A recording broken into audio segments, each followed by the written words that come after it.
For those of you joining us online, we're so glad you're with us. If you are visiting with us today, we invite you to sign our visitor's book. And if you would like to join us for coffee downstairs, if you would like, feel free to take a green mug so that we can be sure to greet you. Also, members and friends, to help folks connect, remember to wear your name tag with your pronoun stickers. If you need a new name tag, see the greeter in the living room. I'm Julia Beckman, and I am your worship associate today. Our music today will be provided by our own Jamie Passman. We'd like to thank you for placing your phone in worship mode, but please do feel free to check in on social media and let folks know you are worshiping here today. Childcare for children under the age of 5 is available in our playroom, located in the lower level of the RE building across the alley. Youngsters are welcome to join the play group when the older children are sung out to RE, but please know that all ages may remain in the service. All voices are welcome here. There's always a lot going around the church, and you can read all about it in News and Notes, which arrives in your inbox every Friday, and there are printed copies available downstairs. If you'd like to receive News and Notes, stop by the welcome table in the living room at the back of the church. I don't have any extra announcements, do you? The annual meeting is next week. Oh, that's right. The annual meeting is next week, and it's going to be right after a rather shorter church service. So come and vote on all the future of the church. That's important. Thank you. And the land acknowledgement is you? Got it? Thank you. I know it is. Thank you so much, and thanks for asking for that extra announcement, because it is important that we participate in the life of the church in that way. So we here acknowledge that we, right here in the western suburbs, inhabit areas that are the traditional territories of indigenous peoples, including the Kickapoo, Peoria, Potawatomi, and others. As people trying to live into a more just world, we have the responsibility to acknowledge the history and legacy of colonialism, the harm done to nature, into this house of worship. Come in and find peace and rest, inspiration and aspiration, fellowship and love. Come in and find light for your darkness, a friend's touch for your loneliness, and music for your soul. Come, and let your heart sing for all the blessings that are yours this day. It is good to be together. And so, we're not only gonna let our hearts sing our blessings, y'all, we are going to sing. I invite you to rise and body or spirit. 1 second, we're gonna tell you a little bit about how the song goes. There's parts for higher voices, parts for lower voices. Now let us sing, that's the lower voice part. Sing, sing, that's the higher part. And you just pick your part. How does that sound? Sometimes I sing them both. So sing with me. Faith, hope, love, and joy, y'all. Let's go. Oh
wonderful to have our choir director to be the worship associate to help us get through this. Beloveds, as we start our service, I'd like to, maybe many of you remember when we would get red poppies. Growing up in the city, there would be people handing them out on the street corners. Do I remember that correctly? Yes. Yeah. Out here too. Out here too? And then you would wear it on your lapel. And we just pause to acknowledge. And I do this acknowledgement with words by Nicole McKay. We gather to remember those who could not grow old, those forced to grow old before their time. We gather to mourn and grieve with one another, the people, the stories, the loved ones, the futures that could have been. We gather to do the hard work of facing the difficult realities of our present and our past, where there is conflict, violence, war, and hatred. We gather to hold space for silence as we try to make meaning of our history, to help us work for peace and justice today. We gather to rekindle our source of hope for our future by recognizing in one another and in all our shared humanity. And we join in a concerted commitment for a better tomorrow. We gather because we need community to do this holy work. Beloveds, let us remember, and let us remember well. I invite you to sing with me 2 verses of Wake Now My Senses. I invite you to rise in body or spirit.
The chalice lighting words today are from Reverend Scott Taylor, entitled "The World All Around Us." Look, friends, to the sky, to the stars that dance like fireworks overhead, this tiny globe on which we travel. Look to the horizon, the tree line, the expanse of wide open fields, to this living, breathing earth that makes our living and breathing possible. Look at the faces that surround you, and notice what a wonder it is that we don't have to walk this world alone. All of it is a miracle. All of it deserves our awe. May the light we now kindle and this time we share illuminate the... Let's go. Let us down here. Good morning. So the title of today's service is Transforming God. And I ask you, did you know that God is everywhere, including in our service today? Once upon a time, God said, I'm bored.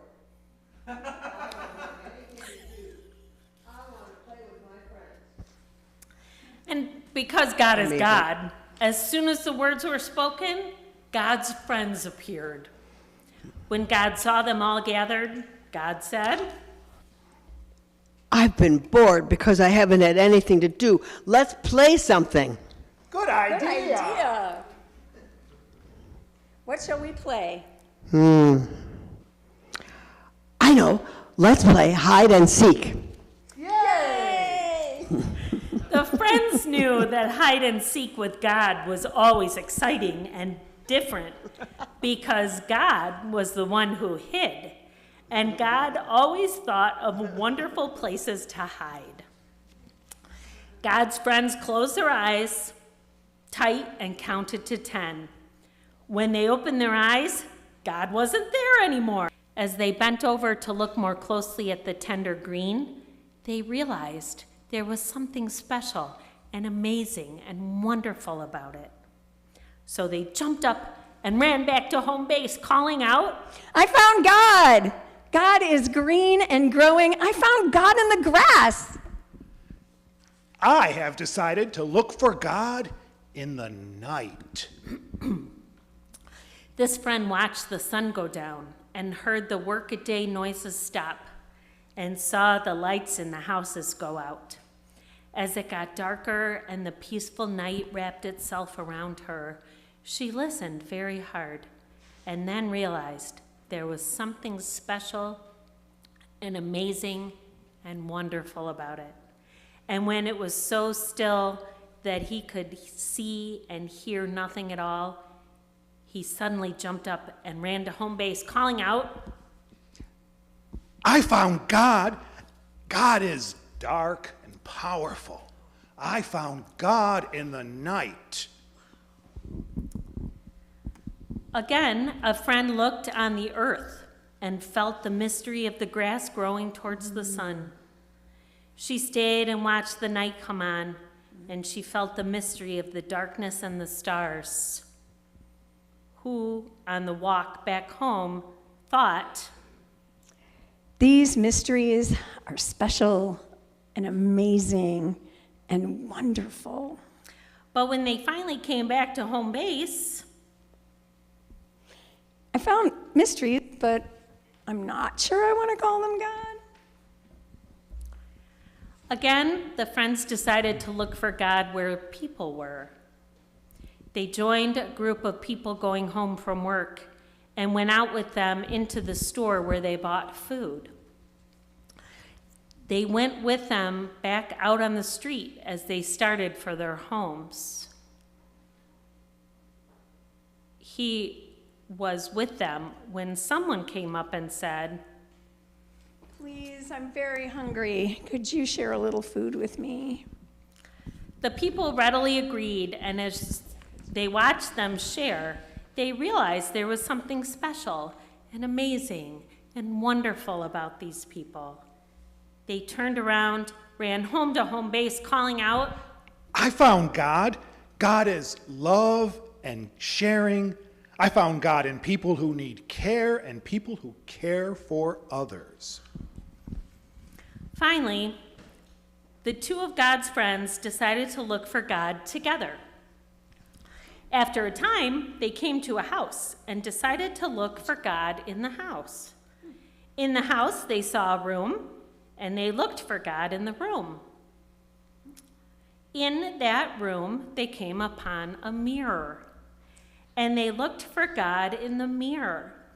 And as they looked into the mirror, they realized there was something special and amazing and wonderful being reflected in it. They turned around, ran to home base, calling out, God is in us. We found God. God is in us. At this, God appeared again and said, I had so much fun. Weren't those good hiding places? Some of you found me, others weren't sure, and others are still looking. That's okay, because the most important thing is to just play the game. Let's do it again. I'm sure I can think of some other good hiding places. Ollie, ollie, oxen, free, free, free. and the game started all over again. Thanks, God. Hail God. It's a perfect part for me. Isn't it? Because we know It was typecasting. we join in singing our children out to their classes. We're singing God out to their classes.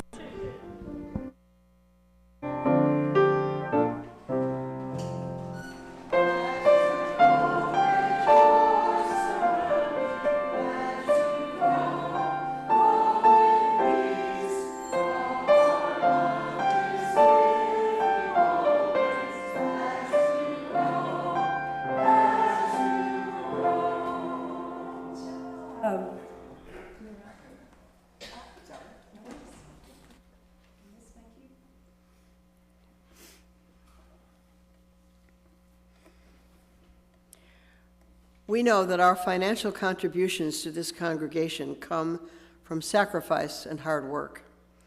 We are so grateful for this and commit together to ensure the funds we gather collectively do a greater good for ourselves and our world than they could have done alone. May there be an offering to sustain and grow the life and mission of this congregation. May we give in love and in hope. Please join me in our offertory words. This church is made up of all of us. It is what we learn together, the work we do together, the fun we have together. It is what we share with one another, with people around us, and with all the world. We now gratefully receive your contribution. Thank you in advance for your generosity.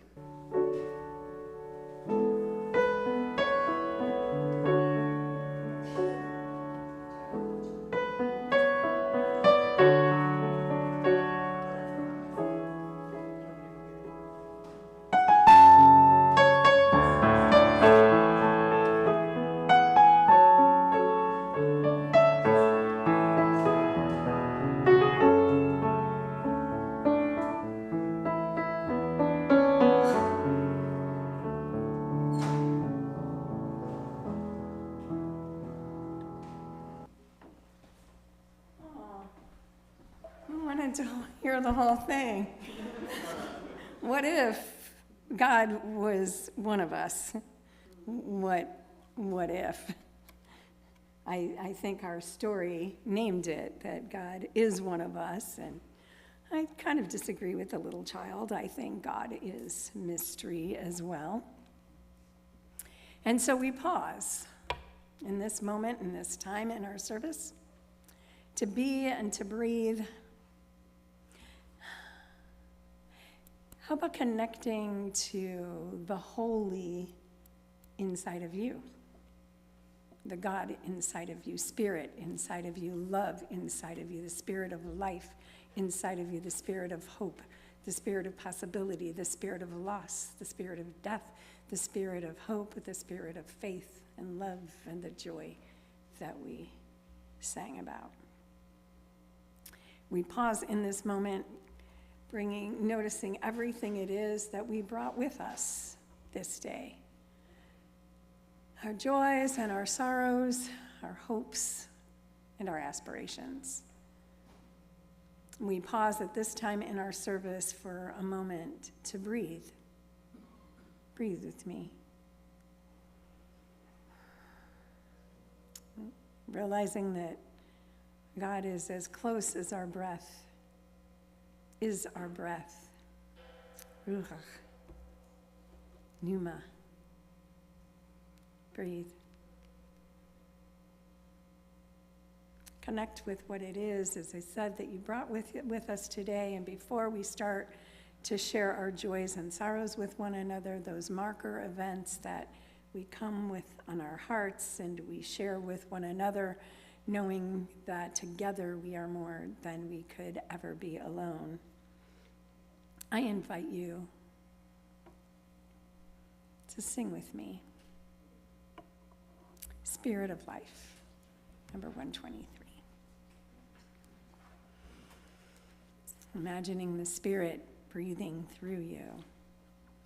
Also imagining that while Carolyn McDade wrote this as an invitation for the Spirit of life to come. I invite you to sing it also as an invitation to invite yourself to feel the Spirit within. Sing with me. Spirit of life.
Beloveds, as the music plays, as you connect with what it is that is on your heart this day, I invite you, if you would like to come forward and take a stone.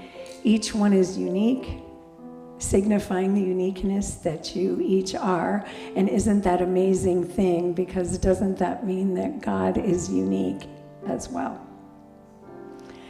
If you'd like to share verbally just a word or two about what it is that you bring with you, and drop that into a common bowl, reminding us that we're held together, and just a reminder that pebbles can be dropped in silence. If you have something to share in silence or with words, I invite you to come forward.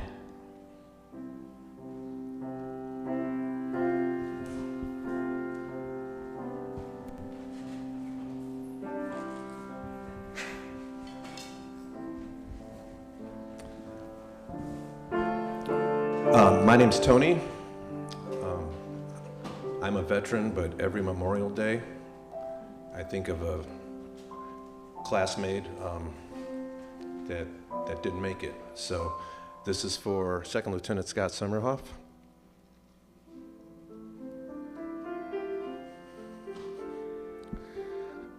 Who lost his life when the barracks were bombed in Beirut.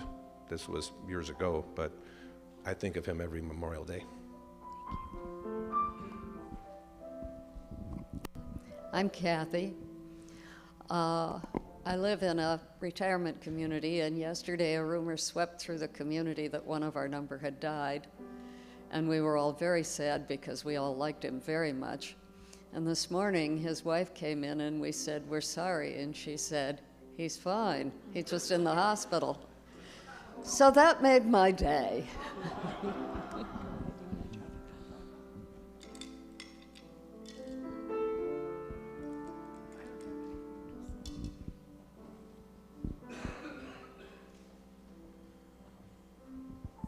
I'm Charlie. A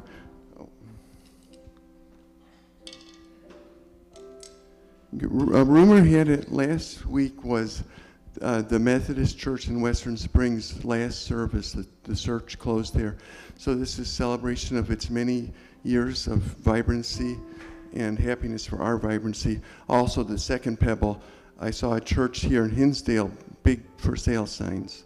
I forget which denomination it was.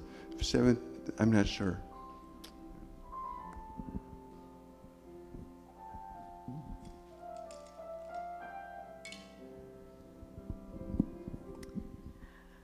This is for an institution. My family and I spent yesterday at a bittersweet ceremony, the closing of Elgin Academy. And it's been 187 years since it was founded in Elgin. It was a secondary school for many, many years, boarding school. And then in the 1980s, it became a school from kindergarten through college. And it has left many wonderful people, and we are happy to have known them. Paul was the oldest alum at the ceremony yesterday, being 94. He graduated high school there in 1948.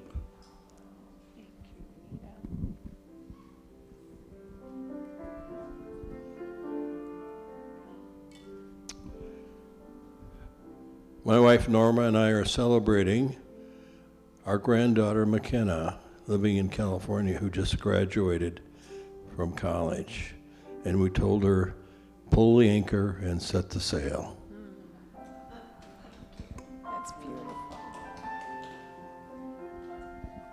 I'm Karen. Pull the anchor and set the sail. It's a good transition for what I'm about to say. I had the pleasure of being in the Florida Keys for my grandson's high school graduation. He's always been a sweet kid, but it wasn't until a couple of years ago, I think there was a girl involved, that turned him 180 degrees around academically. So now he's got a good path ahead of him. I always figured that that would be the main thing on young people's minds. You know, what do I do next? Trade school, some other kind of training, a good job, college, what? And so I got to talking with him, and no, he's got all that planned. But he and his friends talk always about they're going to be drafted for World War III. I had not be global warming that they were all concerned about, or guns in schools and that kind of thing. And so there aren't enough pebbles for all the young people whose futures may be thinking about that. I can't fathom it.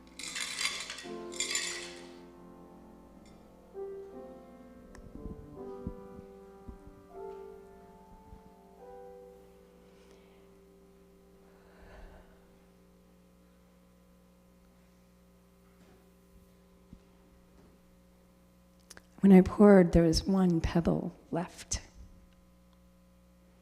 meaning we don't give up hope, because hope means we don't know the future. For all the joys and sorrows, those spoken and unspoken, let us pray. Spirit of life, Spirit of love, Holy One, you move with us in our joys and our sorrows, in our hopes and our aspirations, in the fears of young people and the suffering of those who've been in war and those who are experiencing war right now. We pause. A community of hope, a community of memory, a community of possibility, a community of love, a community of commitment, a community of action, a community of prayer, a community of song, a community of fellowship, a community that longs for the held out promise of the triumph of love in our own lives and in this world. As we move forth from this place, this day, remember this: you are always and everywhere held in love and mystery deeper than you can know.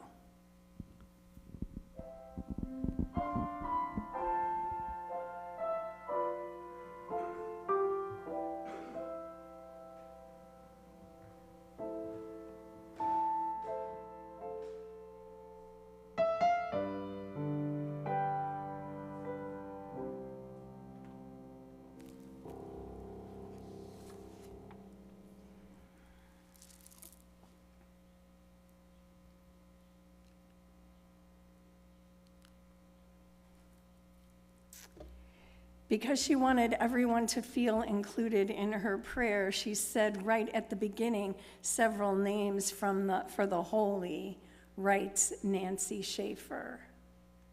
Spirit, she said, Holy One, mystery, God. But then thinking these were not enough ways of addressing that which cannot be fully addressed, she added particularities, saying, Spirit of life, Spirit of love, Ancient One, mystery we will not ever fully know, gracious God, and also the Spirit of this earth, God of Sarah, Gaia, thou. And then tongue loosened, she fell to naming superlatives as well. Most creative one, greatest source, closest hope. Even though superlatives for the sacred seemed to her probably redundant, but then she couldn't stop. A number of those present didn't believe the stars had been made by anyone or anything, but just luckily happened. One who is an entire ocean of compassion, she said, and no one laughed. That which has been present since before the beginning, she said, and the room was silent. Then, although she hadn't imagined it this way, others began to offer names.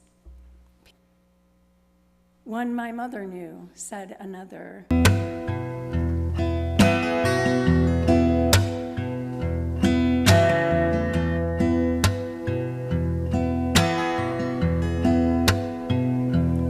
When I was a boy, each week on Sunday we would go to church and pay attention to the priest. He would read the holy word and consecrate the holy bread, and everyone would kneel and bow. Today the only difference is everything is holy now. Everything is holy now.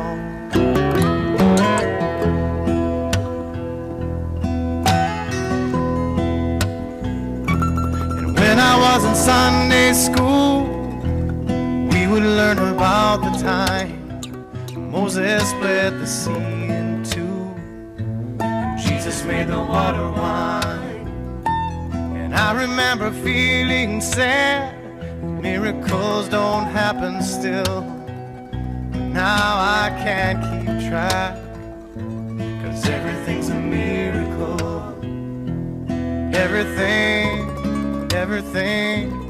Everything's a miracle.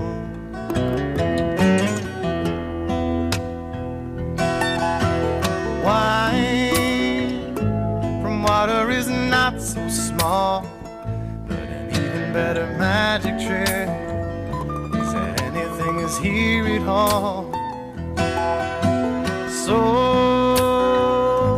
the challenging thing becomes not to look for miracles, but finding where there isn't one.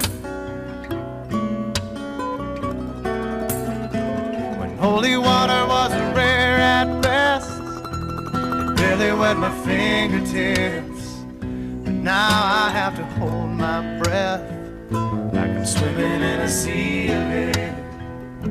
It used to be a world half there, heaven's second-rate hand-me-down, but I walk it with a reverent air, 'cause everything is holy now.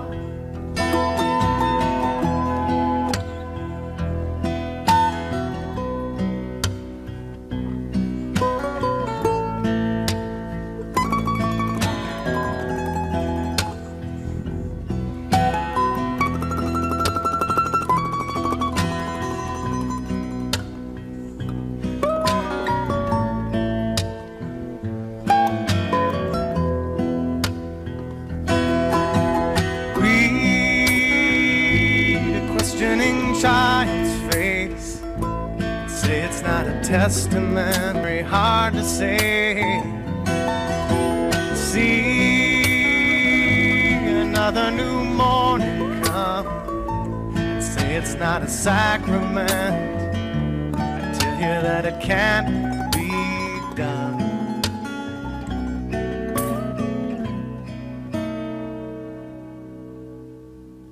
This morning outside I stood, I saw a little red-winged bird shining like a burning bush and singing like a scripture verse. It made me want to bow my head. I remember when church let out, how things have changed since then. Everything is holy now. It used to be a world half there, heaven's second-rate hand-me-down. But I walk it with a reverent air, 'cause everything is holy now.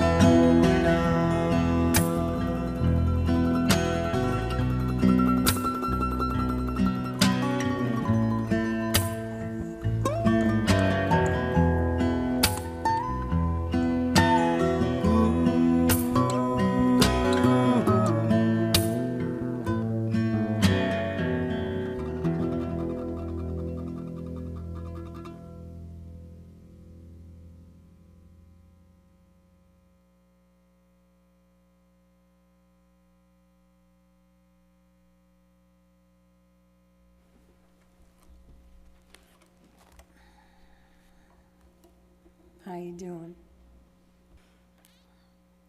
Everything is holy now. This interdependent web so saturated with beauty, and it is divine, says Peter Mayer. Images by Connie Barlow, wife of the late Michael Dowd.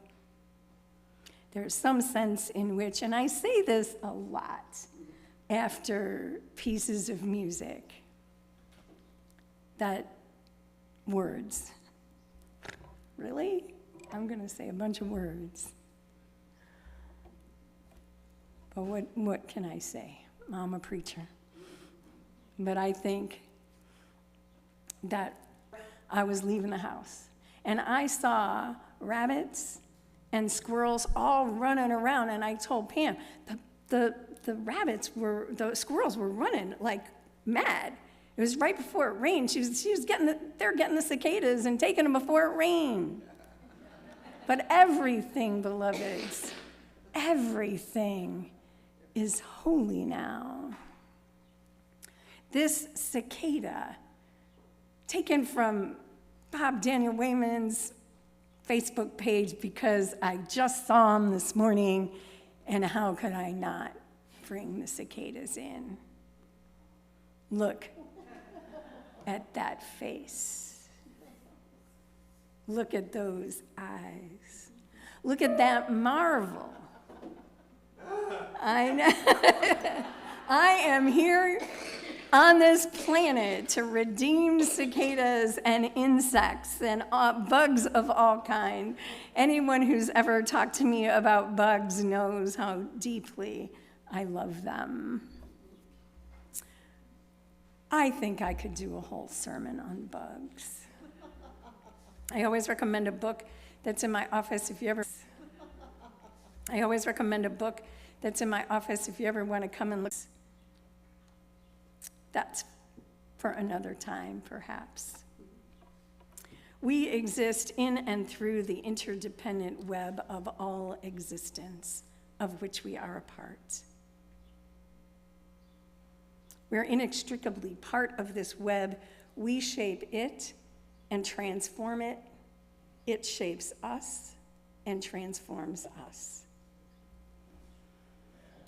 Given all, does it seem to you that we are called to weave healing patterns for ourselves and in the wider world? To transform ourselves and this aching, remarkable, broken, lovely, holy world towards wholeness? It certainly feels that way to me. Even while I enjoy a rich and full life, a life of joys and sorrows, moments of utter gratitude and utter remorse, occupied with my own thoughts and purposes, and through it all, I'm aware of my connection with others and all beings, those near and those a world away.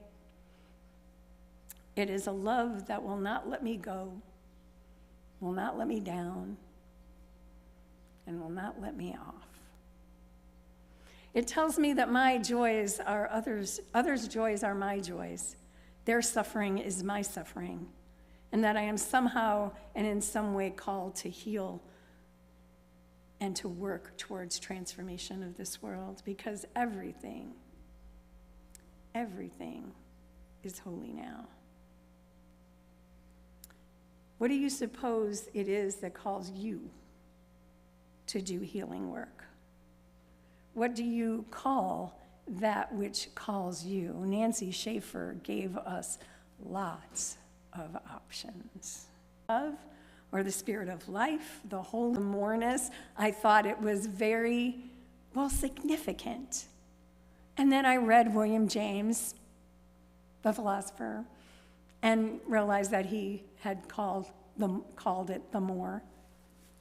But maybe I was just psychically connected to the spirit of William James. It is a moreness of things. This I knew or felt or intuited always, even as a little girl, in my upstairs bedroom with my sister Mary Ellen, where that maple tree taught me about life and the cycle of life, among other things. But I didn't have a name until I was provided with the philosophical concepts to grasp it, other than in my body and soul. Because I came from a place where miracles only happened in the past or rarely, and there was a doctrine and a dogma and an understanding of God that eventually that innerness was taught out of me, which others of you have heard before. This way of understanding is called process theology or process thought. And it provides a naturalistic world view of this holy world that we heard Peter Mayer sing about. Now, quite a while back now, I had the honor of speaking at a conference at my seminary, Claremont School of Theology, that honored the intellectual journey of my academic mentor, my professor, and my friend, the process philosopher, the late David Griffin. Amidst the academics who presented on aspects of his philosophical and religious and political thought, I was invited to reflect on him as my teacher. This sermon, parts of it, like my doctoral project, my sermon, and even the ministry I do, is dedicated to David Ray Griffin, who transitioned from this life November 20, which affirms the radical pluralism of postmodernism in general and understands modern Western ways of thought, including modern Western science and scholarship, as just one of the ways of thinking alongside others. It also abandons the quest for certainty and therefore for any solid foundation on which to build constructive systems. Dr. Griffin was responsible for elaborating this understanding, and he shaped me as a thinker, as a minister, as an activist. Having had the deep innerness of God that I'd experienced as an all-embracing, enveloping love as a child taught out of me, I subsequently thought my way out of any notion of God other than that associated with pantheism, the notion that God is everything. Not more, but is everything. Because I couldn't abide a supernatural notion of God or absolutist or exclusivist notions. By the time I got to my seminary, Claremont, I was an ecofeminist in search of a metaphysics who'd contented myself with that lovely notion of the divine. I'd heard of process theology before going to Claremont and taken a short course before I arrived. But it was David Ray Griffin's Backgrounds of Contemporary Theology during my second semester that the process God and constructive postmodern process vision claimed me. David Griffin, and process thought in general. He unfolds a vision of world that not only traditions that shaped me, that empowered a vision of a value-laden world and inspires my acts of justice on behalf of the world. It broke the chains and transformed my notion of God. There occurred a harmonizing of the past that was aesthetically and emotionally satisfying, along with a coherent worldview that was consistent with the unfolding revelations of science, equipping me with a robust faith as well as fidelity to reason. I discovered the language to communicate the radical love I experienced as a child throughout my whole life. The depth of the interrelatedness of all things and that wonder at the complexity to justice, love. It was this philosophy of Alfred North Whitehead, which also process philosopher Charles Hartshorne aptly described as elegantly simple and achingly complex. And brought to me by David Griffin and others who freed me to speculate about God. Whitehead, the father of it all, didn't call his philosophy process philosophy. He called it a philosophy of organism. His was an enterprise as a philosopher who came to Harvard to be professor of philosophy when he was in his 60s, after having been at Cambridge and had previously written with Bertrand Russell, Principia Mathematica. So in his 60s, he came and outlined his philosophy of organism to harmonize insights from philosophy, science, and back in the 20s and 30s, it was the new physics, religion, aesthetics, ethics. Hartshorne, also, as I said, a process philosopher, was a frequent member of Unitarian Universalist congregations. I did hear he could be a little cranky and would sometimes yell out stuff in the middle of the service, but who cares? It was Charles Hartshorne. He extended philosophy in Whitehead's work. Many others have added and innovated to this line of thought. Some include a notion of God, some do not. My affirmation of process philosophy, or process thought, we say process thought because it's a canon, it's process theology, it's process philosophy, and process thought is the application of process in various domains, including science, ethics, ecology, those kinds of things. I won't get into all that. But my affirmation of process thought is deeply philosophical, and it's also deeply personal. I could only have a philosophy and a theology that would affirm profound experience of the moreness I had of life that envelops me, as well as threading in and through me, while affirming the enoughness of this life and my life, of this worldness. A naturalistic philosophy whose story is the story of the cosmos and quarks, of mystery and of knowing, of living and dying, of being, becoming, and that anything is here at all. The process worldview is one of an animated naturalistic scheme, and there was room for God. As a matter of fact, as Whitehead formulated his thought, he found he needed the notion of God as a metaphysical principle. Now, I realize that for some, speculating about God as a metaphysical principle may sound boring or unnecessary or uninspiring, but to each their own. Inspired by this philosophy, what can I say?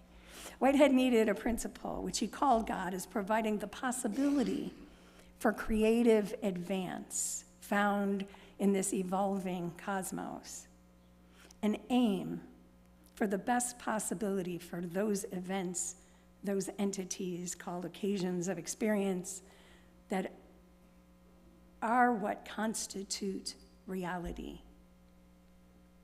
From the littlest to the biggest cosmos to you, to me. As these have been variously called, felt inwardly in all things, not consciously most of the time for us humans, but dimly. That's an aspect of creativity in process thought.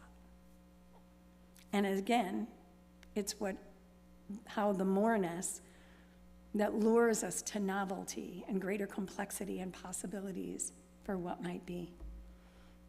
But the God conceived of philosophically by Whitehead and elaborated by Hartshorne and many others, including my teacher, was transformed.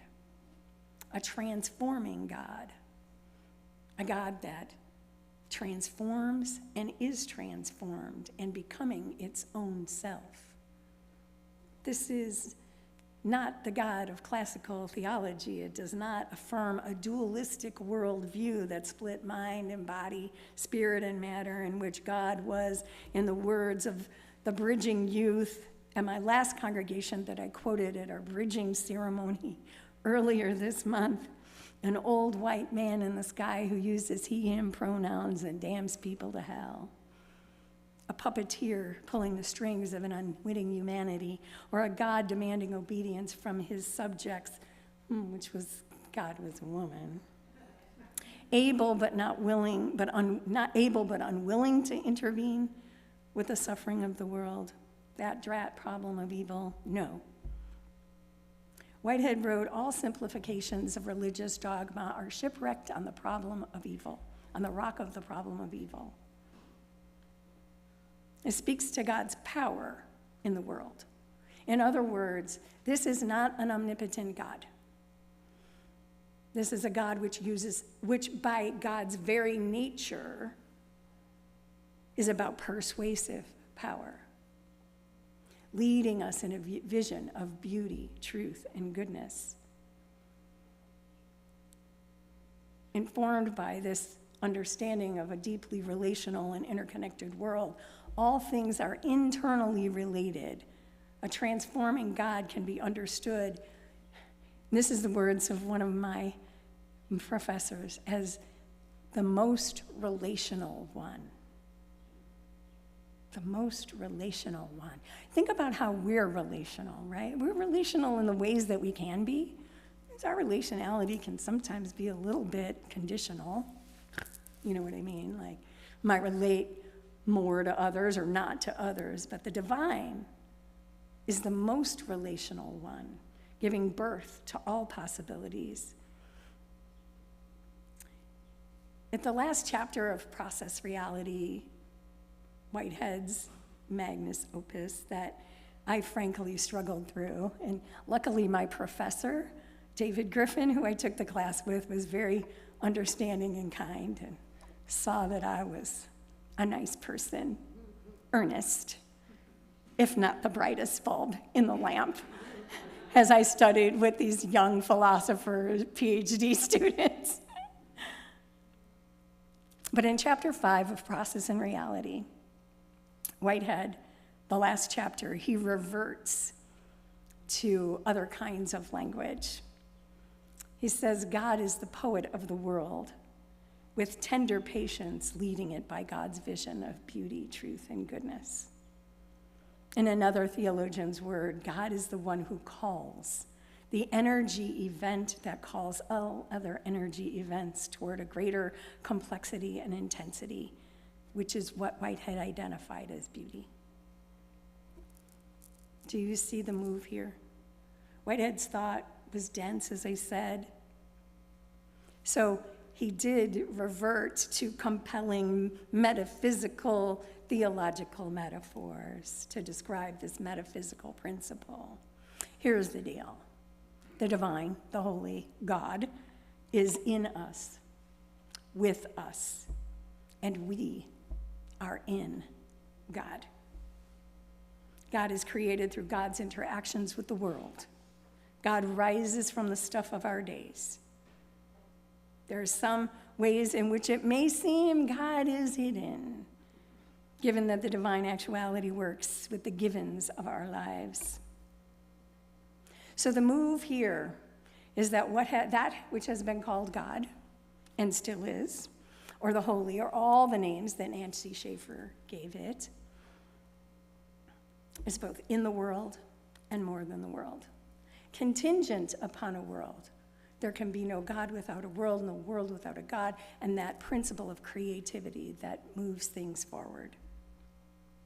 And as much as I love philosophy and theology, poetry is the language that moves me most, probably. Especially the German poet Rainer Maria Rilke.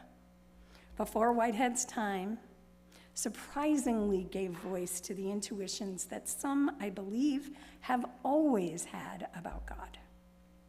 In the Book of Hours, Rilke names the deeply relational nature of God and the unique way that God relates to all of creation. God is in us, with us.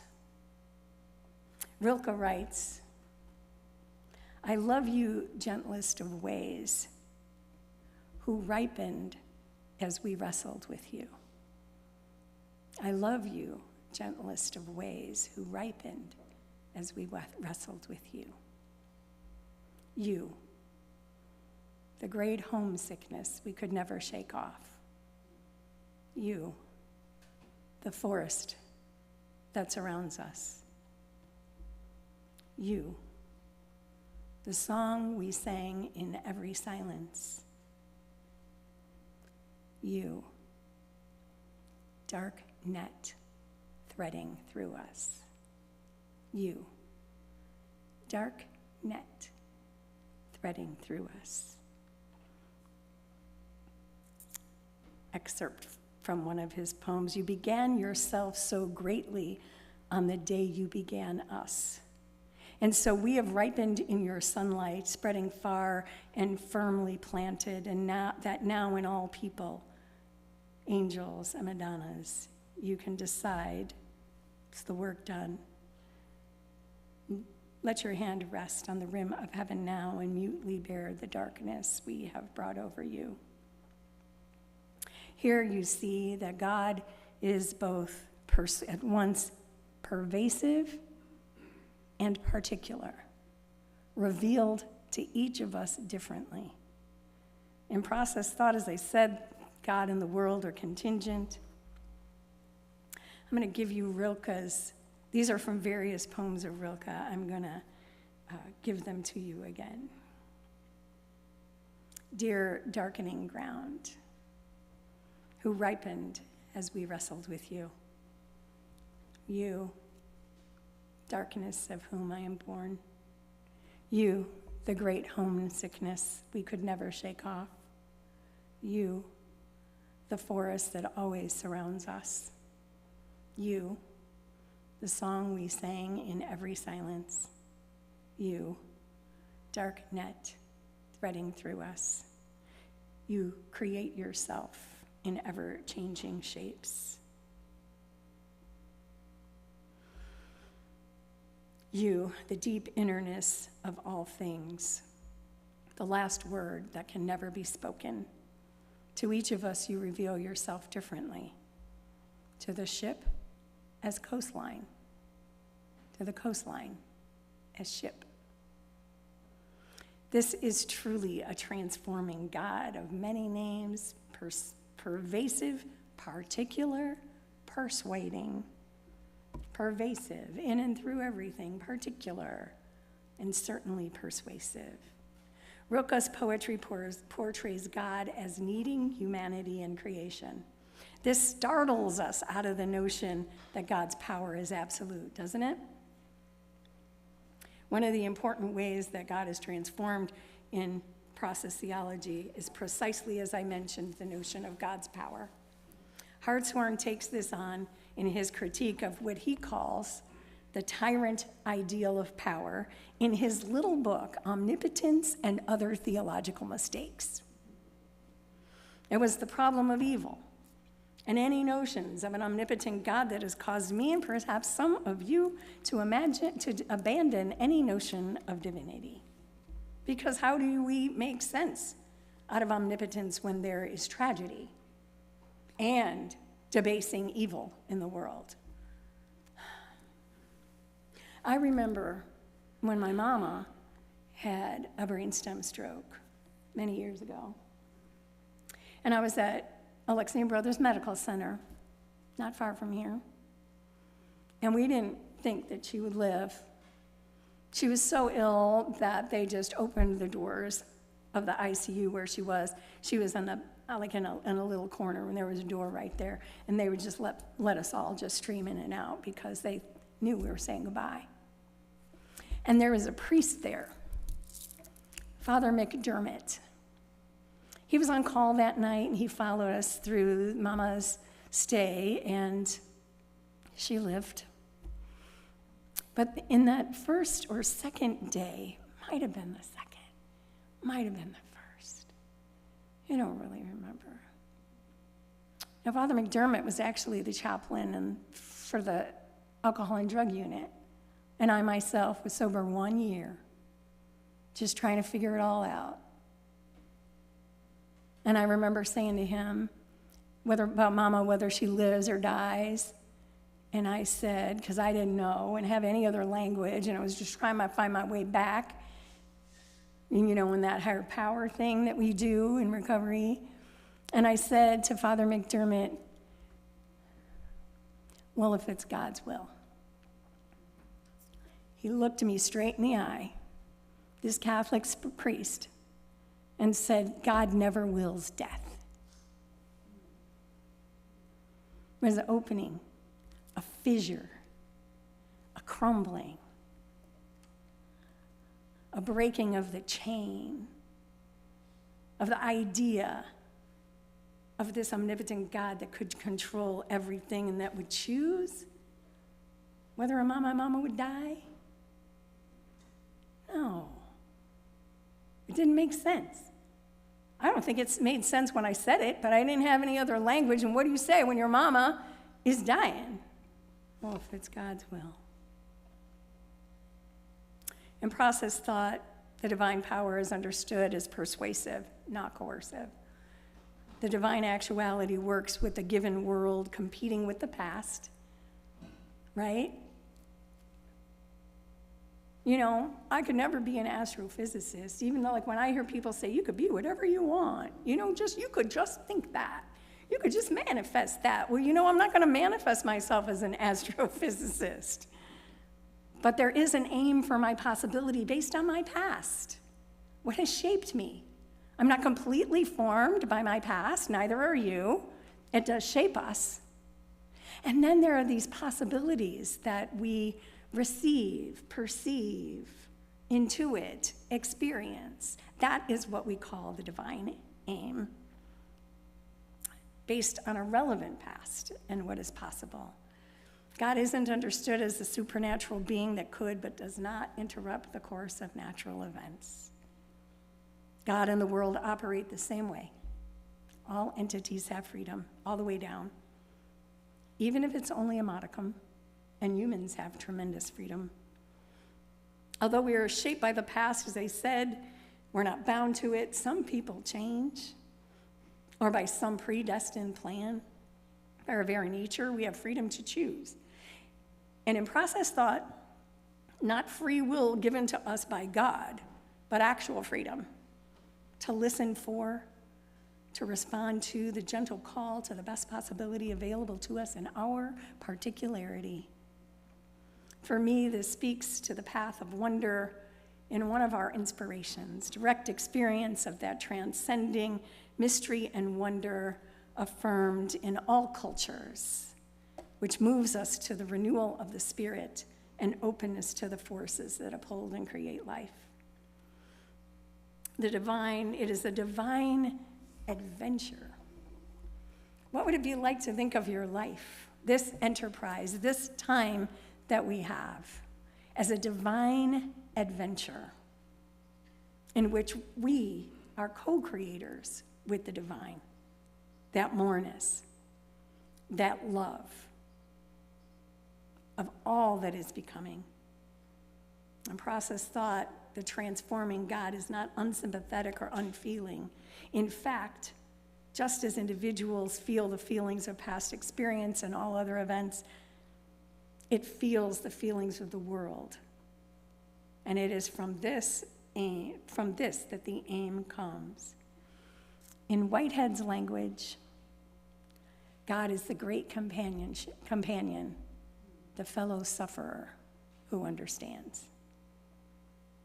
It is a love that is both universal and particular.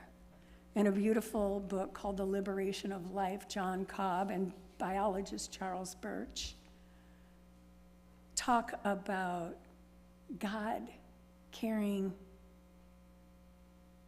for the hunter and the hunted when giving the description that we see of in our lives when, a crow gets a baby bunny, perhaps, and we intervene thinking that we're God, and then we realize bunnies can't carry their babies by their neck.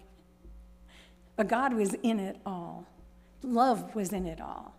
The divine was in it all.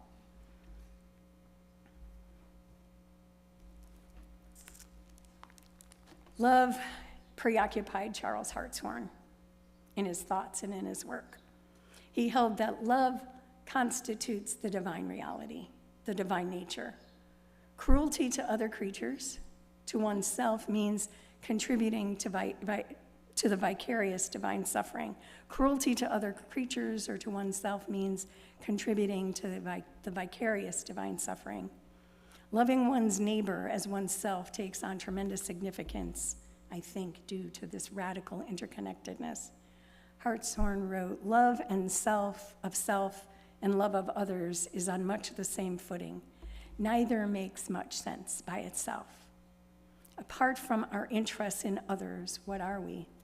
Start with those others that are our bodily selves and go on to sympathy with other characters or even in history or fiction, our love for relatives and friends, for other animals, plants."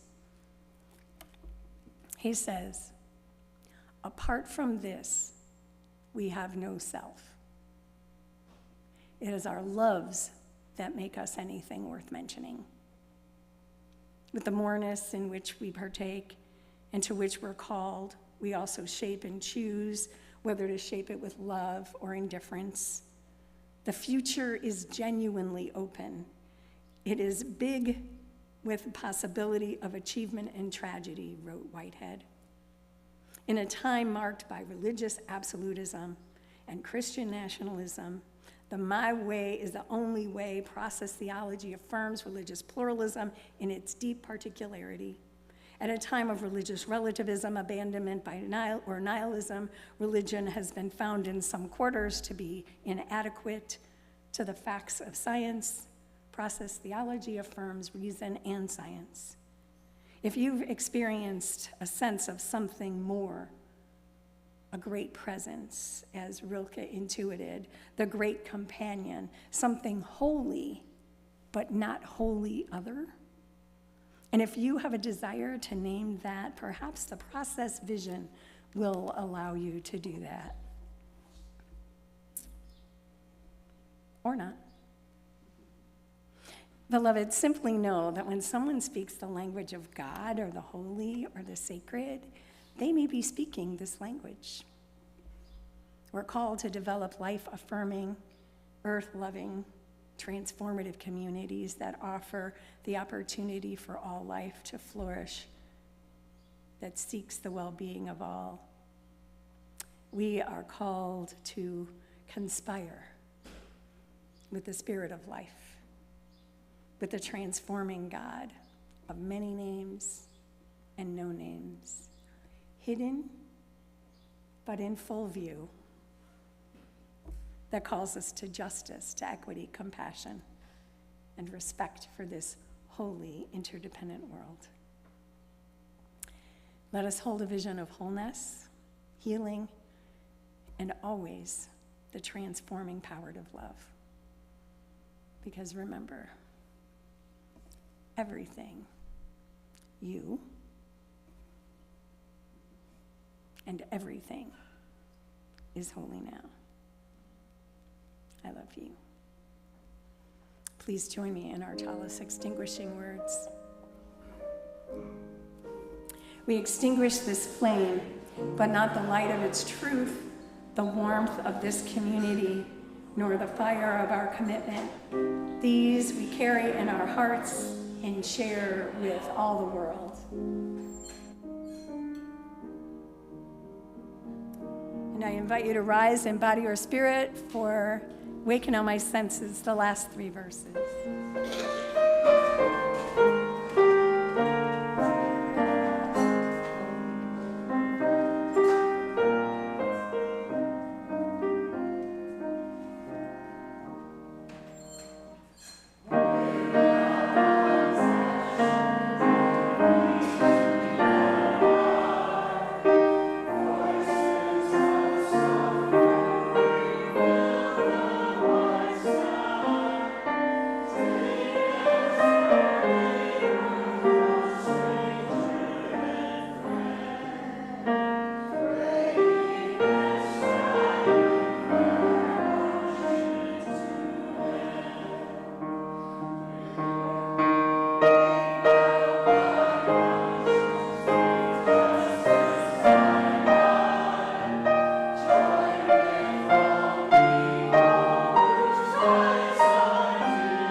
Go in peace, be makers of peace, yes, and transform the world with our love.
And